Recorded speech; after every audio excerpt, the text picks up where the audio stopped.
Hello class, and thank you for watching. In lesson or topic 1.5, polynomial functions and complex zeros, part 1, you will identify key characteristics of a polynomial function related to zeros when suitable factorization is available or with technology.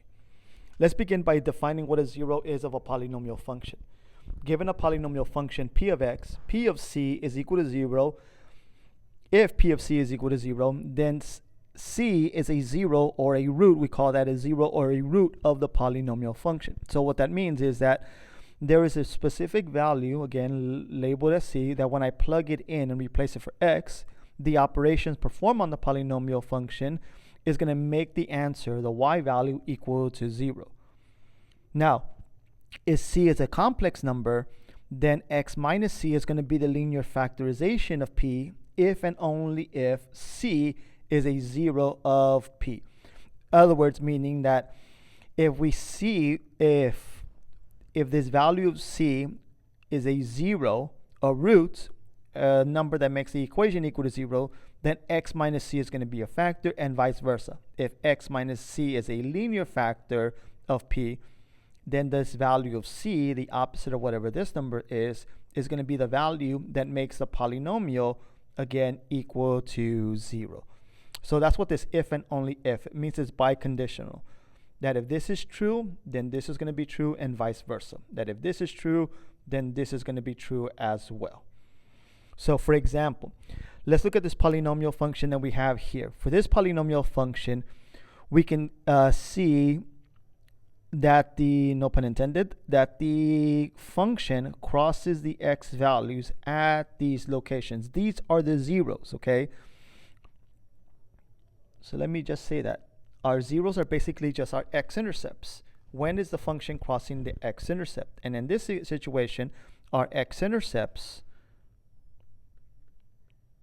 are located at the following values: at x equals -1, at x equals +2, and at x equals +3. Since these are the zeros of the function, that means that the roots or the factors of these, the linear factors of these zeros, write these right here,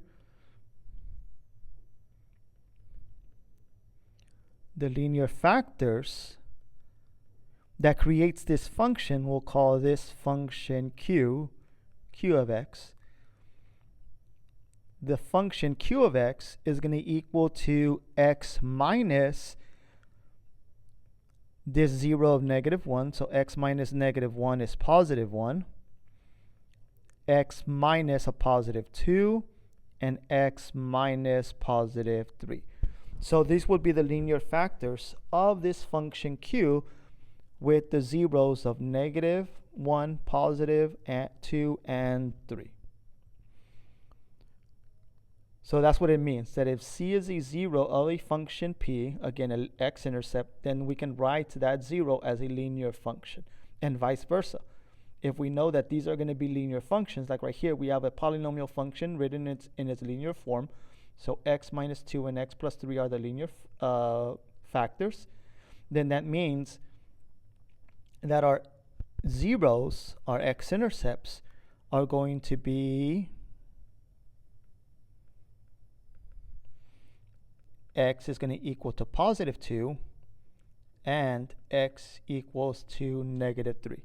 So I'll be crossing the x-axis at -3, which is right here, and I'll be crossing the x-axis at +2, which is right here, and these things are going to connect again with a curve as a polynomial. And this one right here should look like a parabola, actually, because it's only 2 factors. And we'll talk about, again, in further lessons, how I know this graph is going to look like this, okay?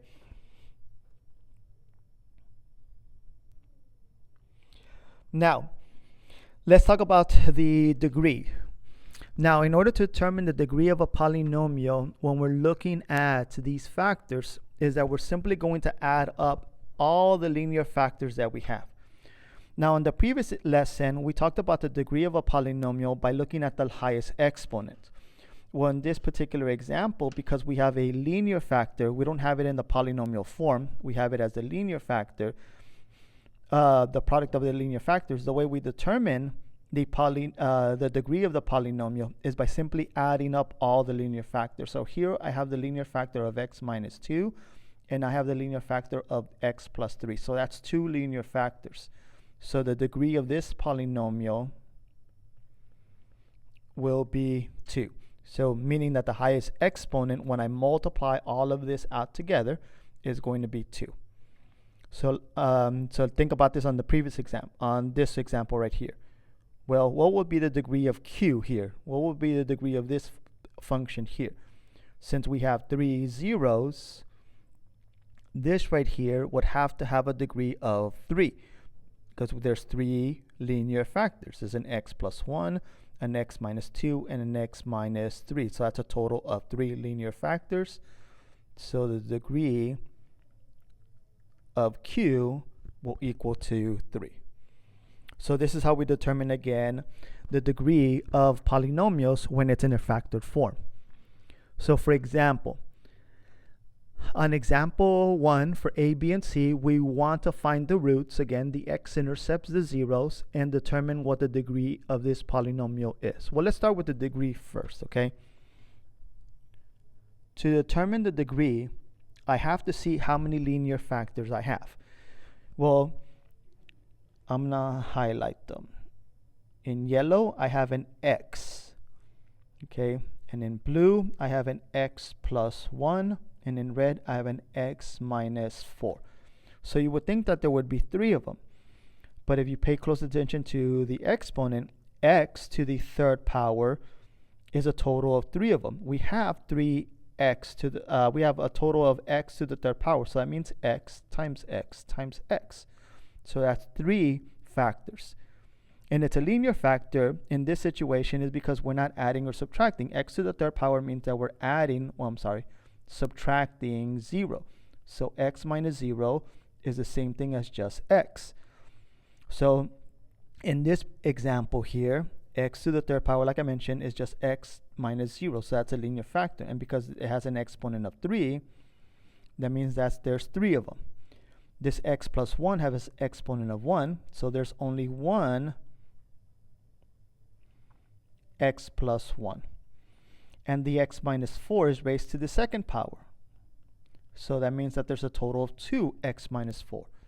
So if I add up all the linear factors, I have 1, 2, 3, 4, 5, and 6. So there's a total of 6 linear factors. So that would mean that the degree of this polynomial in its factored form is 6. Meaning that if I multiply all of these things together, the highest exponent after multiplying every single one of these x's together is going to end up being x to the 6th power, which again is the degree of this polynomial. Now, how do I figure out the roots? How do I find out where this is crossing the x-axis? Well, it's very simple. All I have to do, because it's already in its linear form, is simply get every factor, negative 2x to the third power, and set the entire thing equal to 0. So I look at each linear factor,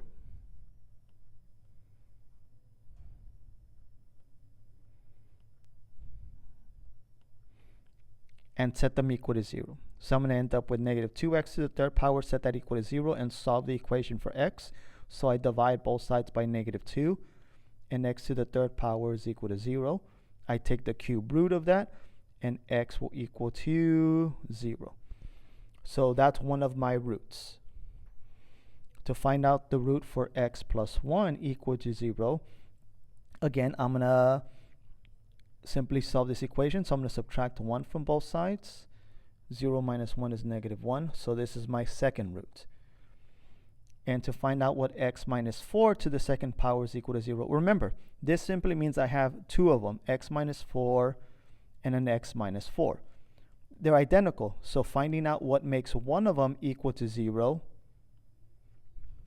will be the same thing as finding what makes the second one equal to 0. So that's all I have to worry about. Since I have multiple ones, I just have to worry about one of them because the other ones are identical. So finding out what makes x minus 4 equal to 0 is just x is equal to positive 4.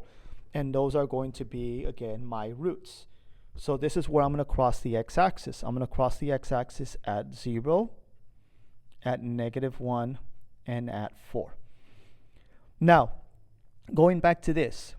Now, since there was 2 of them, like I mentioned, but those 2 are going to be identical, I only had to do and solve the equation only one time. The same thing is true right here. I do have an x to the 3rd power, but x to the 3rd power simply means that I have 3 of the exact same thing. So I really didn't have to worry about that it was raised to the 3rd power, because all of them are going to give me the same value. -2x equal to 0 would be the same thing as finding what -2x to the 2nd power and what -2x to the 3rd power equal to 0 will be the result, which again is just simply 0. So there really was no reason to even worry about there being 3 of these right there, okay? Because each one of them was going to give me the same value, just like this right here was going to give me the same value of 4. This tells me that x would have to equal to +4 in order to equal to 0, and same thing here. X would have to be a +4 in order for this to equal to 0. So here are my roots. X would have to equal to these 3 numbers.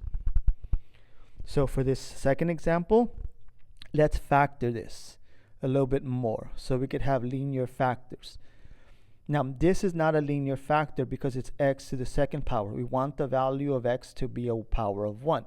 So we have to factor this even further. So we have the number 3. And for this, if you recall, this is a difference of squares. Whenever I have an x squared minus a value a, we'll call it a, that's also raised to the 2nd power, I can break this up by using, again, the difference of squares definition. X minus a times x plus b. In this value right here, this is a square. This is x squared minus 2 squared. So you have to be able to recognize that you have a difference of squares. So I can break up g into its linear factors of 3 times x plus 2, x minus 2. And of course, I have x minus 2 to the 4th power. Now let's figure out what the degree of this polynomial is. Well, to determine the degree of this, I'm simply going to add up all the linear factors. So how many do we have? Well, we only have, this is not a linear factor because this doesn't have an x. Here we have 1, 2, and this x minus 2 is a total of 4 of them. So we count this as 4 of them. 4 plus 2 more, that's a total of 6. So the degree of this is also going to be 6.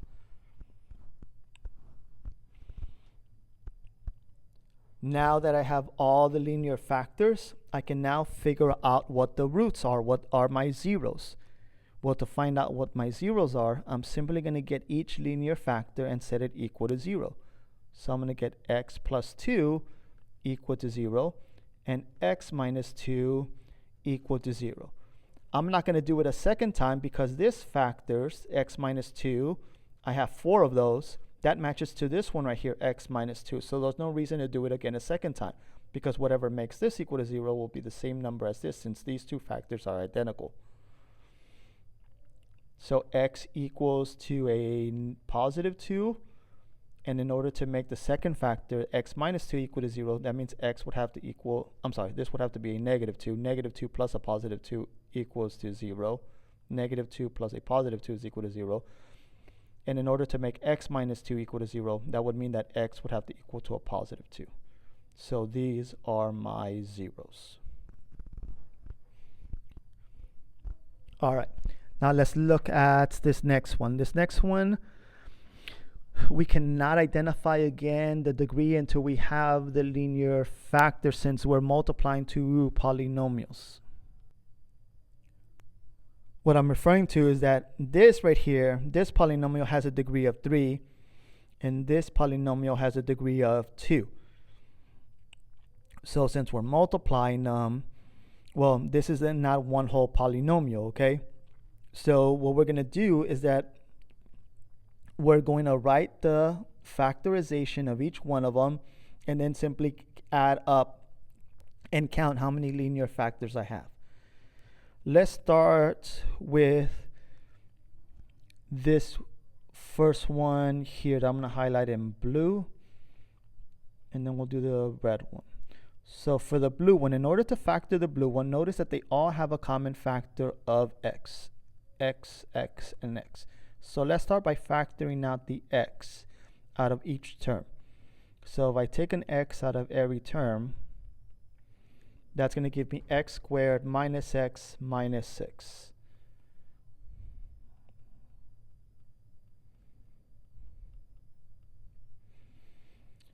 And now, by factoring out that x, notice that I now have a quadratic trinomial.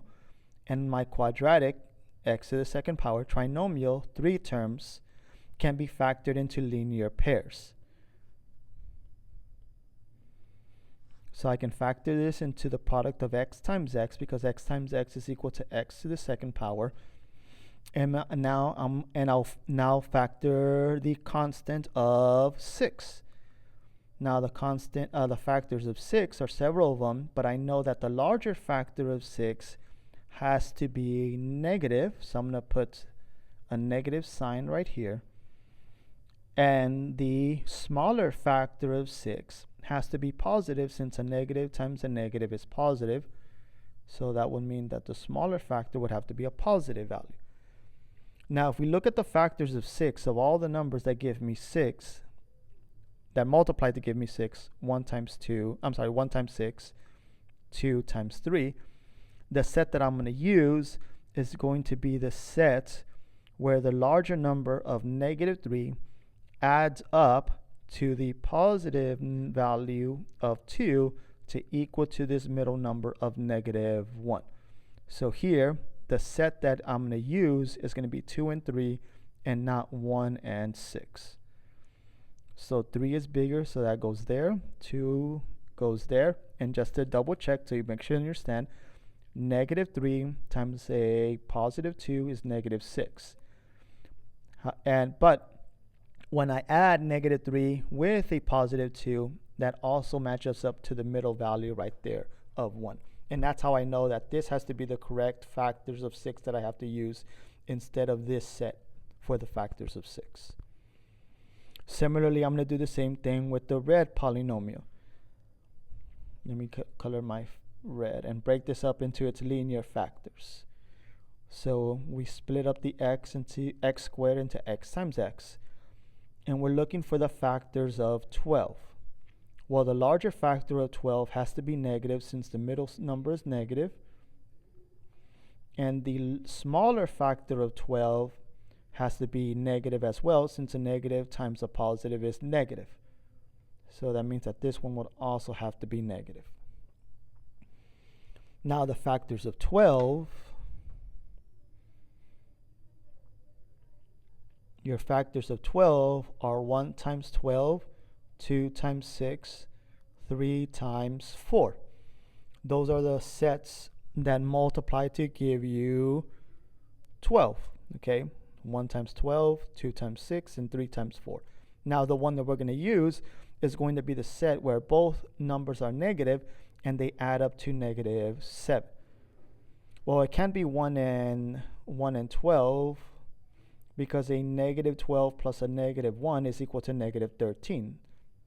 And it can't be 2 and 6, 6 and 2, because a negative 6 plus a negative 2 is negative 8, not negative 7. So the one that has to work is 4 and 3. So 4 and 3. So negative 4 plus negative 3 is negative 7. So that's how we figure out which set we use from the factors of the constant 12. And there we have it. Now that we have our polynomial in its factored form,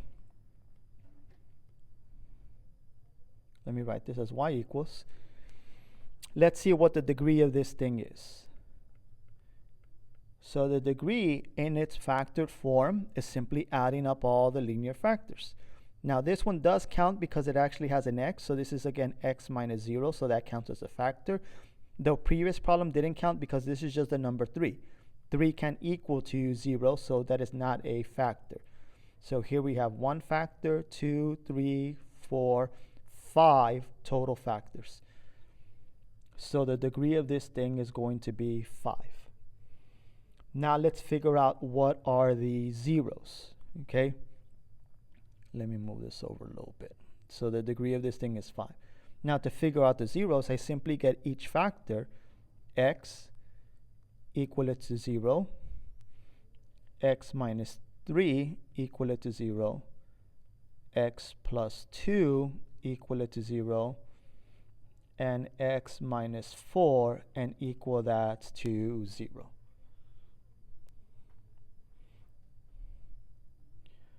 Well, x equal to 0. There's nothing to do there. There's no number to add or subtract, so that one is solved for. Let me move this one out of the way for right now. This one right here, I would have to add 3 to both sides, and x will equal to positive 3, so that's my second 0. This one I would subtract 2 from both sides, so that would equal to 0. And then we have this one right here, x minus 4 equal to 0, which would add 4 to both sides, so x will equal to 4. And then the last factor, x minus 3, well, we already did that. X minus 3 equals to 3. So if I list these, my zeros are 0, 3, negative 2, and 4 in the order that I solved them, okay? They're not in order from least to greatest, they're just in the order that I solved them. So this is where my graph would cross the x-axis at these 4 locations. Again, at those 4 locations there for this last example there. All right. Now let's talk about multiplicity. Now a multiplicity has to do with how many times the factor is repeated, like in these previous examples. On this example right here, we saw that x minus 2 was repeated. I'm sorry, x minus 3 was repeated. This has to do again with its factorizations. Like this one right here, x minus 2 on the previous one, there was a total of 5 x minus 2 factors. 4 here, and then 1 more, that's a total of 5. That's again, we call that the multiplicity. How many times x equals to those values, all right? How many factors do we have of such a situation? X minus 2 and x minus 2, and 4 of those, again, gives us a total of 5. So there's a multiplicity for the 0 for that value of 5. So when I solve this equation, and I find that x minus 2, the solution to that is positive 2, we say that the multiplicity of x equals 2 is going to be 5 because we have 5 linear factors of x minus 2. And the same thing over here. Since there were 2 factors of x minus 3, that means that x is equal to 3 a total of 2 times. And we say that x equals 3 has a multiplicity of 2. So here, if a linear factor as x minus c is repeated n times, the corresponding of zeros of the polynomial has a multiplicity of n. So for example, let's say we have a function f of x, and the factors are x to the 4th power, x plus 1 to the 2nd, x minus 2 to the 5th, okay? Let's say that this is going to be the polynomial in its factored form. Well, first of all, the degree of this is simply going to be the sum of all the linear factors, okay? And here are the linear factors. We have an x minus 0, which is just the x, okay?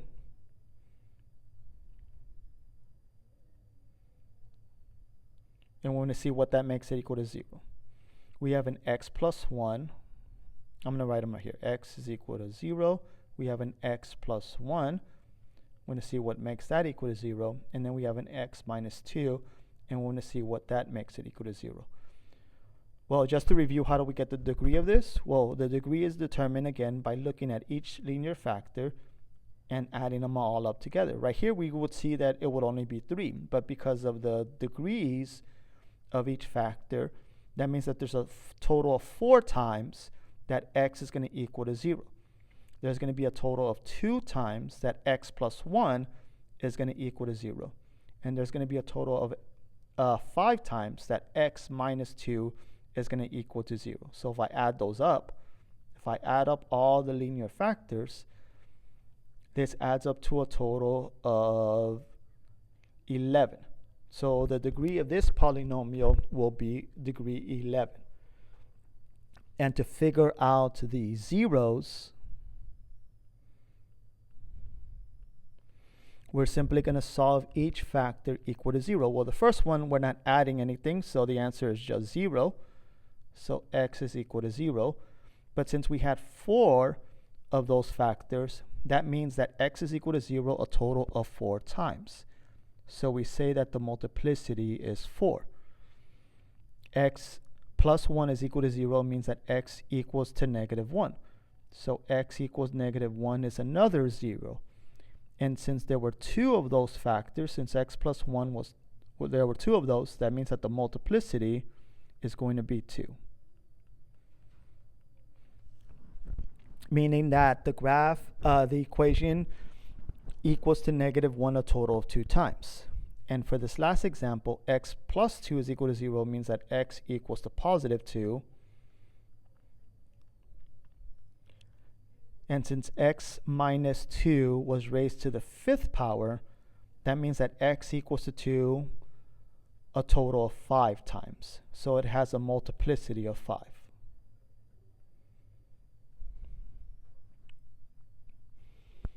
Now, let's talk about the effect of the multiplicity on the graph of our polynomial function. Here in this graph right here, we have the equation of y that's represented by this equation, y equals to negative 0.01 times x plus 4, x plus 1 to the 3rd power, and x minus 3 to the 2nd. Well, we find the zeros. This one right here, let me highlight this one in red. This is not a 0 because this term does not have an x. So our linear factor, a linear factor, that is not a linear factor because it does not have an x. So our linear factors are x plus 4, x plus 1, and x minus 3. So to calculate the zeros, we're going to get each linear factor and set it equal to 0. So we're going to get x plus 4 and set that equal to 0, which means that x would have to equal to the opposite number, negative 4. And since this factor was raised to the 1st power, that means it has a multiplicity of 1. X plus 1 is going to be set equal to 0, and that means that x equals to negative 1. And since that linear factor was raised to the 3rd power, that means x equals to negative 1 a total of 3 times. And then our last linear factor is x minus 3, and setting that equal to 0 means that x equals to positive 3, and that has a multiplicity of 2. Because the linear factor was raised to the 2nd power. So that means x equals 3 a total of 2 times. Now let's look at where those values are on the graph. X equals negative 4 is right there. X equals negative 1 is right here. And x equals positive 3 is right there. Okay? Negative 1, positive 3. And look what happens here. Notice that at the multiplicities that were that were odd numbers at 1 and at 3, where a multiplicity at these locations at negative 4 and at 1, the multiplicity was an odd number, meaning that x was going to equal to those values an odd number of times. At negative 4, x equals to negative 4 only 1 time. That's an odd number. x equals to -1, I'm sorry, x equals to -1, I'm saying this backward, x equals to -1, a total of 3 times, an odd number.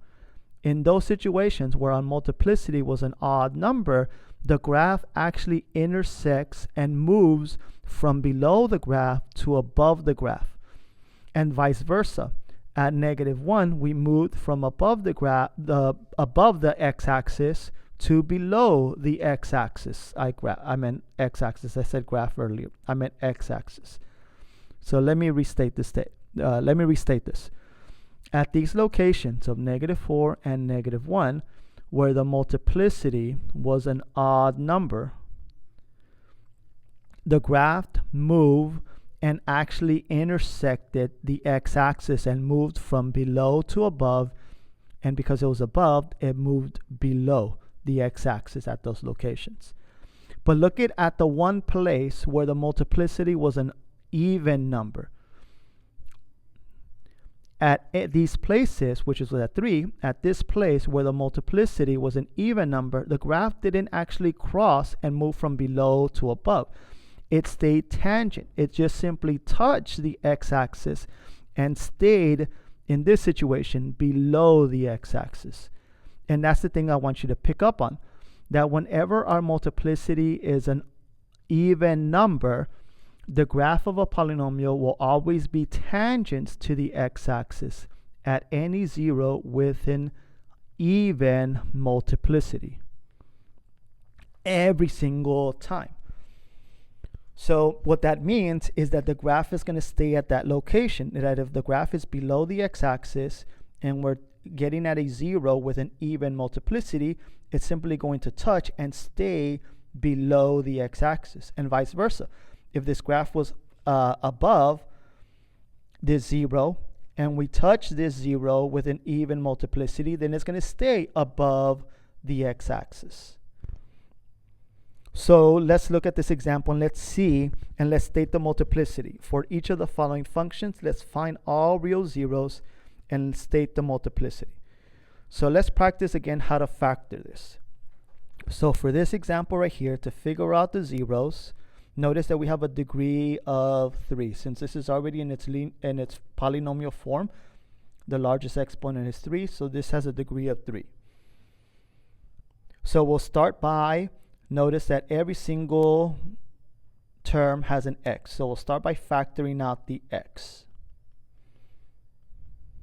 And if I factor out the x, I have x squared minus 10x plus 25.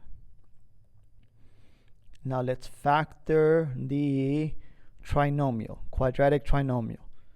And again, I know it's a quadratic because x to the second power trinomial, there's a total of 3 terms.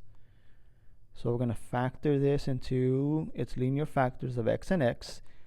And we're going to look for the factors of 25 that give us -10. Well, the factors of 25, the larger factor has to be negative. And the smaller factor of 25, since a negative times a positive is negative, is also going to have to be negative. So let's look at the factors of 25. Obviously, 1 and 25 works. 25 is not divisible by 2. 25 can't be divided by 3 without having a remainder. The same thing with 4, but we can divide 25 by 5 because 5 times 5 equals 25. So, and this is it. These are the only 2 sets that give me 25 when I multiply those values together. And of these 2 sets, the one I'm going to use is going to be these 2, because a -5 plus a -5 adds up to a -10. So P of x in its factored form is x times x minus 5. And since I have another x minus 5, I can just simply write it as x minus 5 to the second power. So look, and this matches up. Since the highest exponent is 3, notice that when I add up all my linear factors, 1, 2, 3, it matches up again yet to that. So that's the reason why we can figure out the degree in its linear factor form by simply adding up all the factors, because it will match up again to the highest exponent. Now, let's figure out what the zeros are and their respective multiplicity. Well, in order for this factor, sorry, I meant to get the highlighter. For this factor to equal to 0, we're not adding or subtracting anything, so x would have to equal to 0. And in order to make this factor equal to 0, that means that x would have to equal to a positive 5. 5 minus 5 is 0. So this x would have to be a 5 in order to make that equal to 0. So here are our x-intercepts. Now, since this linear factor is raised to the second power, what that means is that the multiplicity is 2. This means that the graph, or this equation, let me start with the equation, that the equation equals to 5. What's going to make this equal to 0? That the solution to this equation is going to be 0, and it's going to be 5.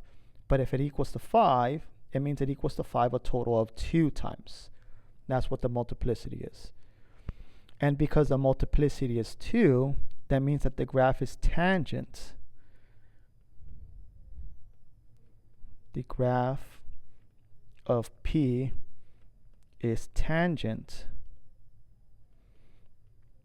at x equals 5. So that means that if we have an x and y value at positive 5, the graph is simply going to touch at that location and then stay and bounce off.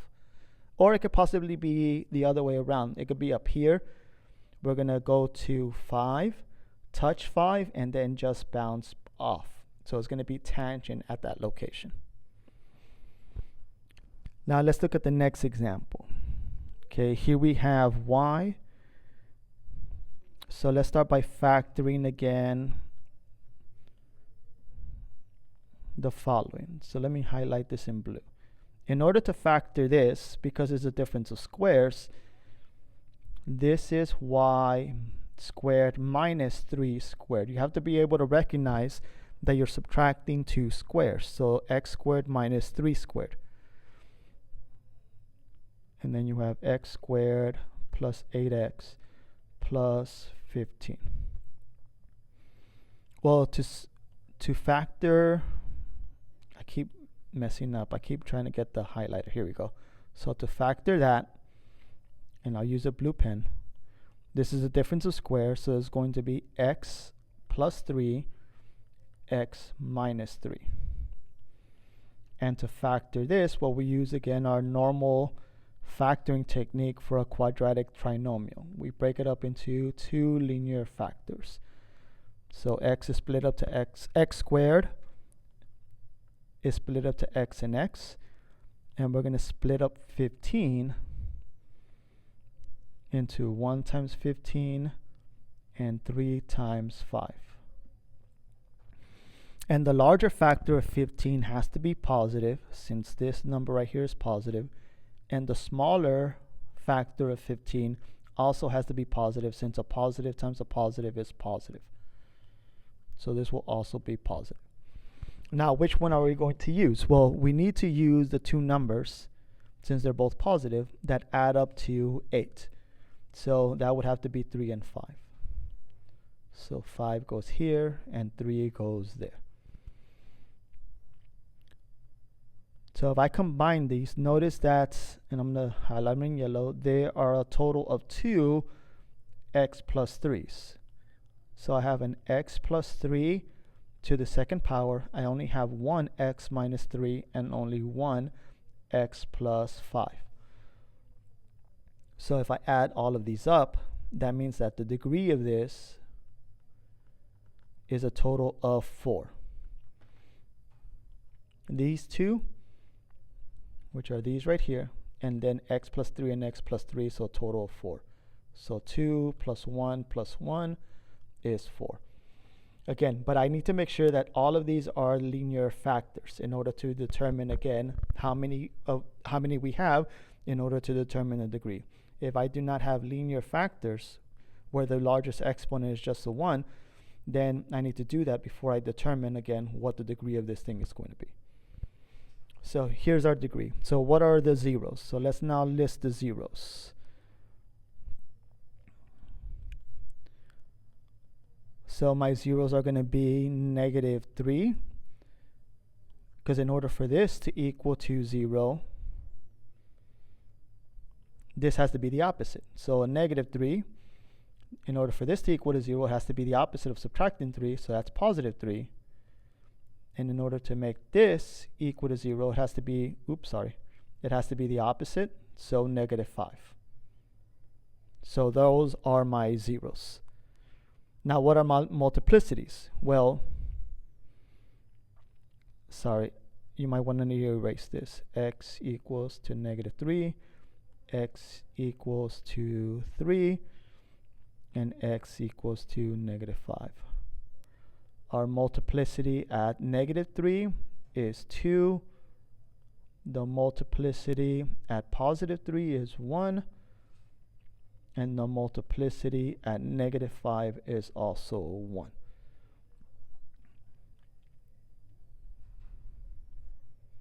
And this one right here, since the multiplicity at -3 is 2, an even number, that means that y is tangent to the x-axis at x equals -3. Which means the same thing as I mentioned before. It means the graph is going to touch the x-axis and then just simply bounce off. It's not going to actually cross through the x-axis and move from above to below, or vice versa, from below to above. This one is simply going to touch and then turn back around, just like this. From the bottom, or maybe from the top. Again, I don't know where, but I know it's going to stay in the same side because it's going to be tangent at that location. All right, let's look at complex roots. Okay, so we're going to finish off with complex roots. I know, again, this is kind of long, but again, bear with me. This is very important.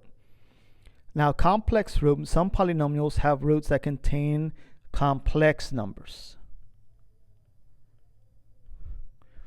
This means these roots are not seen on the graph, like in this example right here. For this equation, the function for this is x squared plus 4. And as you can clearly see, we do not cross the x-axis. The reason for this is because we can't see where it crosses the x-axis, because it's crossing the x-axis at imaginary values. So if I was to solve this equation, x squared plus 4, and set it equal to 0, this will require me to subtract 4 from both sides, and x squared will equal to -4. And then, taking the square root to both sides, I get that x is equal to positive and -2, because that's the square root of 4. But because of the negative sign inside there, that makes the number imaginary. So we end up seeing that these type of equations have imaginary solutions. And because we're taking the square root, we're going to always end up with two imaginary solutions: the positive value and its conjugate value, -2y.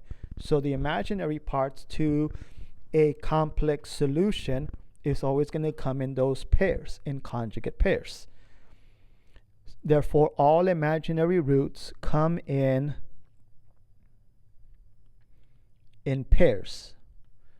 So if a plus bi is a root of f of x, then so is a minus bi.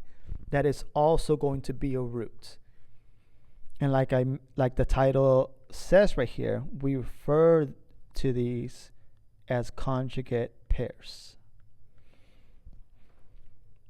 So for example, let's determine the conjugate pairs for these examples. So for this one right here, the conjugate pair would be -4i. The conjugate pair for this would be positive I. The conjugate of 2 minus 3i would be 2 plus 3i. and the conjugate of negative 4 plus 2i would be negative 4 minus 2i. Notice that all I'm doing is just simply getting the opposite of the imaginary parts on every single one of these. Of course, these one are again obvious, right? But when I have a real number in it, I'm only getting the opposite of the imaginary part.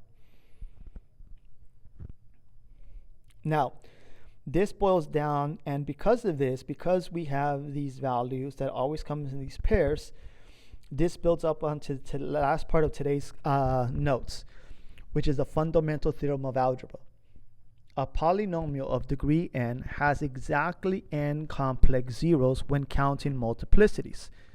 So the graph of a polynomial function f of x, for example, the graph of a polynomial function f of x is shown in the figure below. It is known that x equals I times the square root of 3 is a 0. So this value here, again, is one of our x-intercepts. But we don't see where that value is because it's an imaginary value. If f has a degree n, what is the least possible value of n? Well, the degree, again, correlates to the number of linear factors that I have. So if x is going to equal to I times the square root of 3, that means that the factor is going to be x minus I times the square root of 3. This is going to be one of my linear factors. Now, since these imaginary zeros come in conjugate pairs, that means x equaling to I radical 3 would mean that x will also have to equal to negative I radical 3, which means that x minus a negative I radical 3 will also have to be a factor. So let me actually create a table so you see what I'm doing. Okay, I'm listing my zeros and I'm listing my factors over here on the right. Okay, so right now, just with this, the degree of this thing, the degree of this polynomial, this degree of f would have to be 2 because there's 2 linear factors, 2 zeros. But again, these are the ones that we cannot see on the graph. If we look at the graph, we can clearly see that we are touching the x-axis or crossing the x-axis at these 2 locations. So here, that would mean, let me highlight them in different colors, okay? So let me do the blue one, and instead of this being in red and blue, let me do it in red, okay? So that means that in the blue location, x would have to equal to negative 1, which means that the factor would have to be x plus 1. And for the red one, x will have to equal, that's a positive 3 right there, x would have to equal to positive 3, which means that the factor would be x minus 3. Okay? Now, this one right here is very important though. Notice that we are tangent there. Okay? The graph being tangent there means that the multiplicity at x equals negative 1, meaning that x could equal to negative 1, has to be an even number of times. So x can equal to negative 1 a total of 2 times, 4 times, 6 times, 8 times, and so on. Now, which number are we going to use? Well, we're going to use the smallest one because it's asking us to find the smallest one. It's asking here what is the least possible number. So obviously we're not going to pick the biggest, we're going to pick the smallest number of times that x could equal to negative 1. So x could equal a total of negative 1 a total of 2 times if we're going to look at the smallest value. So the multiplicity of this would be 2, meaning that x plus 1 will be raised to the second power. So what can the degree of f equal? Well, it would equal to the sum of all of these. So 1 plus 1 plus 2 plus 1, that's a total of 5. So the smallest number that n could equal, the smallest degree that this specific function can equal is 5. So that would be the degree of this polynomial here, 5. Okay, so as a result, we see again that value, and this is how we would determine, using again the ideas of how to determine what the degree is of these factors and how it correlates again to the multiplicity. Now, key thing here is understanding that wherever the graph is tangent, the multiplicity at those locations would have to be again an even number. So 2, 4, and 6, and everywhere where the graph isn't tangent, like in this location right here, the graph isn't tangent, the multiplicity could be some odd number. So it could possibly be that this one right here isn't 1, that it's possibly 3, that we have 3 places or 3 times that x equals to positive 3. It could possibly be 5, that x equals to positive 3 a total of 5 times, okay? But since they're asking for the least possible value, then we'll just stick with 1. 1 is the smallest odd number. So we'll use that there, and we'll use this number as 2 because that's the smallest even number. Okay? And well, there you have it. This concludes again the notes for this topic, for topic 1.5, polynomial functions and complex zeros, part 1. Thank you again for watching. If you have any questions, please send me a message to Parent Square through email. And like always, I hope you have a great day. Goodbye.